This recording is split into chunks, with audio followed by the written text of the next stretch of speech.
Hello, friends. I welcome you all in this special course and interesting course in which we will cover the principles of inheritance and variations. In the previous unit, I hope you have completed the reproduction part of the syllabus.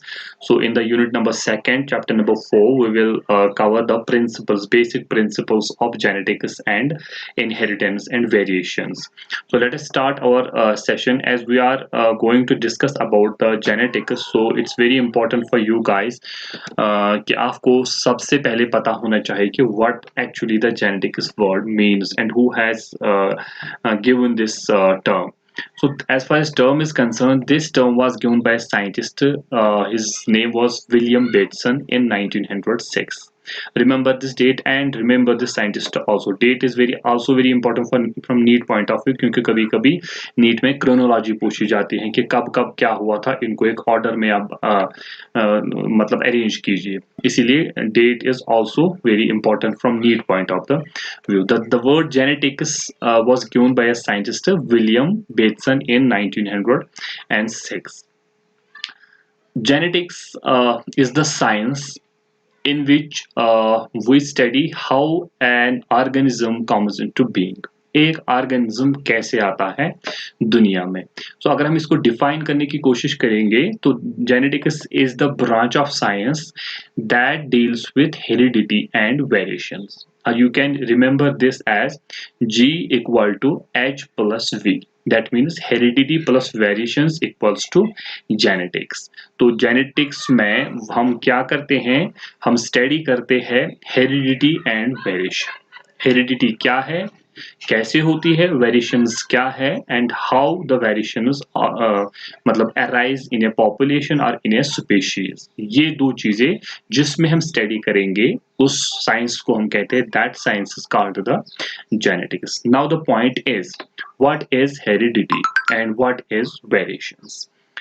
Heredity the word heredity means अगर आप for example अपने friend को कहोगे कि आप में जो characters है वो कैरेक्टर्स आपको कहाँ से आए हैं तो वो क्या कहेगा वो देखेगा कि मैं कहाँ से आया हूँ ठीक है सो हम अपने पेरेंट्स से आए हैं तो हम में जो कैरेक्टर्स हैं वो हम में कहाँ से आए हमारे पेरेंट्स से आए हमारी पहली जनरेशन में जो कैरेक्टर्स हैं वो हम में है हम में जो कैरेक्टर्स हैं वो हमसे आगे वाली जनरेशन में चले जाएंगे. That means characters are transmitted from parents to offsprings and from generation to the generation.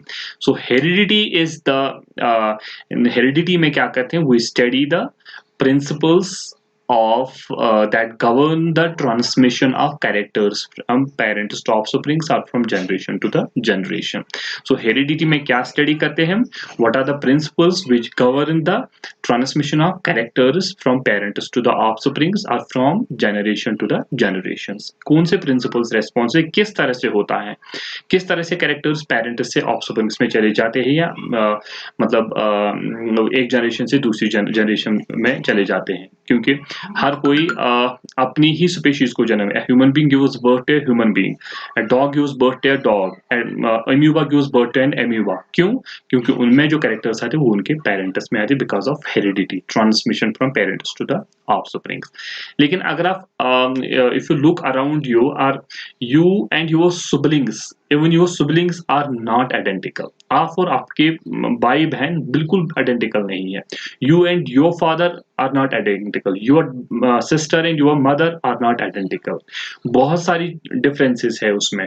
Differences means उनके कलर चेंज मतलब difference in the colour of hairs difference in the colour of eyes difference in the pattern of hairs difference in the colour of skin. ठीक है तो ये क्या है हम we are human beings we all are human beings but we are not identical to each other. ठीक है हम एक दूसरे के बिल्कुल आइडेंटिकल नहीं है. ठीक है तो ये जो डिफरेंसेस हमारी बॉडी में इन डिफरेंसेस को कहते हैं वेरिएशन. ठीक है तो यही दो चीजें हम इनको आगे और इलाबोरेट करेंगे. हेरिडिटी क्या है इसका मैकेनिज्म क्या होता है वेरिएशंस क्या है इनका मैकेनिज्म और टाइप्स क्या होते हैं और क्यों आते हैं हमारी बॉडी में वेरिएशंस और इनका क्या रोल है. तो यही दो चीजें, heredity and variations we study in the science of genetics. So we can define it, science in which we study heredity and genetic variations. What is heredity? The heredity is the field in which governs the transmission of characters, which governs the transmission of characters from parents to offsprings. ठीक है. और variations means differences that are present among the different individuals of the same species. तो उनको हम कहते हैं variations. और यही हेरिडिटी और यही variations, they are responsible for evolution. Evolution means a gradual change. For example, अगर हम ह्यूमंस की, इंसान की हिस्ट्री देखेंगे, हम पहले मंकी जैसे दिखते थे, फिर आगे आगे आज हम ऐसे दिखते हैं जैसे हम आज हैं. तो ये जो चेंज आ गया है gradual, it is not sudden, it is a gradual change, slow change with time हो जाती है, because of variations. वो variations accumulate हो जाती हैं and they give rise to a new species भी कभी कभी बन जाते हैं, जैसे कि जिसको हम speciation कहते हैं, or formation of new species. अब ये सारी चीजें हमको कैसे पता चली कि जेनेटिक्स होता है, कि कैरेक्टर्स पेरेंट्स से ऑफस्प्रिंग्स में जाते हैं. तो कोई ना कोई बंदा होगा इसके पीछे कि who has done research on this very subject. That is why we are today we say that yes, parents characters get transmitted from parents to offsprings. Yes, there is a scientist called Gregor John Mendel. बहुत ही important scientist है इसमें, genetics में. इसका नाम हमें honour से लेना चाहिए क्योंकि इसी ने पूरी बायोलॉजी की बेस डिस्कवर की है. ठीक है, जिसका नाम था ग्रीगर John Mendel. He is called the father of genetics. Why we call him the father of genetics? That means he has given a tremendous contribution in the field of genetics. He has given his laws which makes the base, which makes the pillars of science. just जो pillars of science का काम, genetics का काम करते हैं. ठीक है. उसके बाद एक और साइंटिस्ट आया जिसका नाम था विलियम बेटसन, जिसने जेनेटिक्स की टर्म भी दी थी. उसको हम मॉडर्न जेनेटिक्स का फादर कहते हैं, क्योंकि जो जब मेंडल ने दिया था वर्क, तब उसका वर्क एक्सेप्ट नहीं हुआ था, फिर उसको रिडिस्कवर किया गया. तो बहुत सारी चेंजेस आगे तो आगे वाली जो जेनेटिक्स है, मॉडर्न जेनेटिक्स, उसका विलियम बेटसन हम फादर कहते हैं, क्योंकि मॉडर्न जेनेटिक्स में इसका कंट्रीब्यूशन ज्यादा होगा. उसके बाद एक और साइंटिस्ट हैं टी.एच. मॉर्गन. ठीक है, is also called the father of experimental genetics. इसने भी बहुत सारा और रिसर्च जेनेटिक्स पे किया मेंडल के बाद, इसलिए इसको कहते हैं एक्सपेरिमेंटल जेनेटिक्स का फादर. एक और साइंटिस्ट है ए गरॉड, is regarded father of human genetics, because there are number of genetic disorders in human beings. This scientist has done a lot of study, a lot of research on this human genetic disorders. तो उस पे उसने ज्यादा काम किया, उस पे उसका ज्यादा कंट्रीब्यूशन है, इसलिए उसको फादर ऑफ ह्यूमन जेनेटिक्स कहते हैं. So father of experimental genetics T H. Morgan, father of human genetics A Garrod, father of genetics is Gregor John Mendel. ठीक है. So let's move on to the next screen. So अब हम उन्हीं दो terms को पहले एक्सप्लेन करने की कोशिश करते हैं जो जेनेटिक्स में आते हैं. मैंने पहले कहा G equal to H plus V, heredity plus variations. So सबसे पहली चीज वेरिएशंस है. As I have already told you कि we are not exactly identical to our parents, we are not exactly identical to our siblings, we are not exactly identical to our neighbor human beings. ठीक है, नहीं हम उनके हम सारे human beings we belong to the same species, we belong to the same race, but हम उन बिल्कुल आइडेंटिकल नहीं, हमारी बहुत सारी डिफरेंस है. अभी मैंने कहा था colour, here the difference in the colour of years, pattern of years, colour of eyes, shape of your nose, shape of your face, colour of your skin. ठीक है, तो ये सारी डिफरेंसेस है हमारी बॉडीज में. तो इन्हीं डिफरेंसेस को कहते हैं variation. So variations include change in morphological, physiological and behavioural characteristics. ठीक है, जैसे कि शेप में, साइज में, कलर में, relative position of different body organs, habits सबके डिफरेंट होते हैं. ठीक है, तो इन चेंजेस को हम कहते हैं, इन डिफरेंसेस को हम कहते हैं वेरिएशंस. अगर आप अपनी बॉडी में देखोगे, आपने प्रीवियस क्लासेस में भी पढ़ा होगा कि we have two types of cells in our body. The first cell is that is called the general body cell, जिसका गैमीट फॉर्मेशन में कोई भी कंट्रीब्यूशन नहीं होता है. The cells which does not take place, which does not take any part in gamete formation, उसको हम कहते हैं सोमैटिक सेल या जनरल बॉडी सेल. हमारी जो स्किन सेल्स होते हैं इनको हम कहते हैं सोमैटिक सेल्स. इनका गैमीट फॉर्मेशन में कोई भी कंट्रीब्यूशन नहीं होता है, और ये एक इंसान की डेथ के साथ ही मर जाते हैं। जब इंसान मर जाएगा, सोमैटिक सेल्स में जो भी कैरेक्टर्स होंगे वो उसके साथ ही खत्म हो जाएंगे। और दूसरा जो second type of cell that is present in our body, very important, is germinal cell. Germinal cell is are the cells which give rise to the gamete, sperms and ova। ठीक है, जैसे कि स्पर्मेटोगोनिया एंड बहुत सारे बच्चों का ये confusion होता है, मतलब कॉन्सेप्ट होता है कि gametes, sperm and egg are the germ cells. No, they are the products of germ cells. They are products of germ cells. Germ cells are like spermatogonia and oogonia। ठीक है, पढ़ा होगा आपने टेस्टिकल्स और ovaries में reproduction में इससे पहले। तो वो जो सेल्स होती है उनको हम कहते हैं जर्मिनल सेल्स। वो हमारे गैमीट्स बनाएंगे, गैमीट्स फ्यूज होंगे, फ्यूज होने के बाद वो क्या, नया ऑफस्प्रिंग तैयार करेंगे। तो नया ऑफस्प्रिंग अपना ऑफस्प्रिंग बनाएगा। तो इस तरह से जो कैरेक्टर्स जर्म सेल्स में होंगे वो उसके ऑफस्प्रिंग्स में जाएंगे। ठीक है, so two types of cells are present in our body, general body cells are somatic cells and germinal cells. तो इन्हीं दो सेल्स में चेंजेस आ सकती है। ठीक है, सेल में ही चेंज आएगी, सेल के जीनोम में ही चेंज आएगी, तो इन्हीं दो में आएगी। अगर अब बॉडी सेल्स के जीनोम में वेरिएशंस आती है उनको हम कहते हैं सोमैटिक वेरिएशन। अगर अब जर्मिनल सेल्स में चेंज आती है उनको कहते हैं germinal variation. Let us first discuss the somatic variations. अगर आपकी बॉडी सेल में कोई चेंज हो जाती है, फॉर एग्जांपल कि आप यहाँ से सपोज आप कश्मीर में रहते हैं, यहाँ पर टेम्परेचर इतना ज़्यादा नहीं रहता है, आप एक ऐसी प्लेस में जगह पे गए जहाँ पर टेम्परेचर बहुत ज़्यादा है। ठीक है, तो आपकी स्किन का कलर थोड़ा डार्क हो गया, आप फेयर थे यहाँ पर बट योर स्किन का टर्न इनटू डार्क। ठीक है, तो वो जब आपके ऑफस्प्रिंग्स आएगी लेकिन वो फेयर होते हैं, तो ये कैरेक्टर कहाँ गया, दैट मीन्स ये आपकी सोमैटिक सेल्स में था, बॉडी सेल्स में था।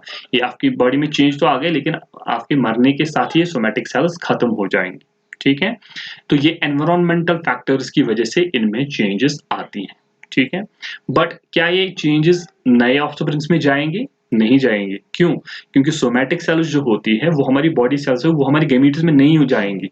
ठीक है, इसलिए सोमैटिक सेल्स में जो चेंजेस आएंगी वो इंसान के मरने के साथ उस इंडिविजुअल तक सीमित रहेगी। They are confined to that very particular individual and are last with the death of that organ. अगर मेरी सोमैटिक सेल्स में कोई चेंज आएगी वो मुझ में तो होंगी, लेकिन जैसे मैं मर जाऊंगा उसके साथ ही वो मर जाएगी। That means somatic variations are not non-inheritable. They are not inherited from parents to offsprings or from one generation to the another generation। और अगर वो generations में नहीं जाते हैं तो evolution में उनका कोई रोल नहीं हुआ। evolution भी changes की वजह से होता है। जब इंसान के साथ somatic cells खत्म हो जाती है तो changes कहाँ रहेंगे, gametes पर तो जाती नहीं है। ठीक है, तो इनको हम कहते हैं somatic variations। तो somatic variations are variations that take place in the body cells। They are non-inheritable, they are not inherited to parent these offsprings। वो एक पर्टिकुलर इंडिविजुअल में रहते हैं, उसके डेथ के साथ ही वो खत्म हो जाती है। ठीक है, और उनका एवोल्यूशन में कोई रोल नहीं होता है।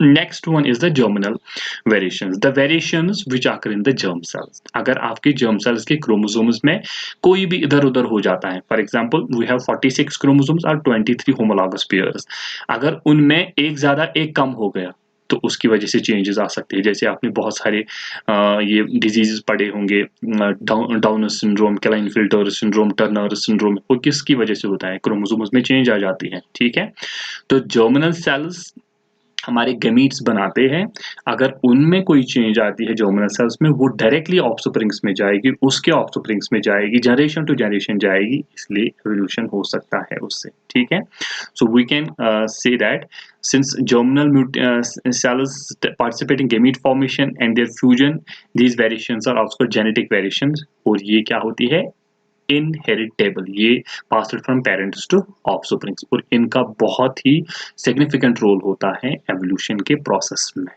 ठीक है, तो इसके आई होप कि आपको वेरिएशन समझ आ गए। तो जेनेटिक्स का एक पार्ट कंप्लीट हो गया, variation.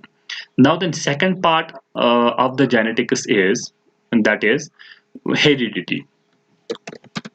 Let us see what is now heredity। Already discussed, like begets like, a human being gives birth to a human being। A dog gives birth to a dog.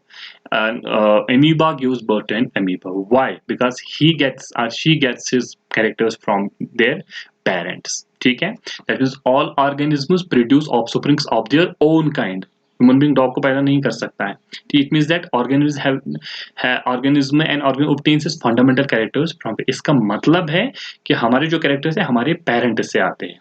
Now the question arises how and why.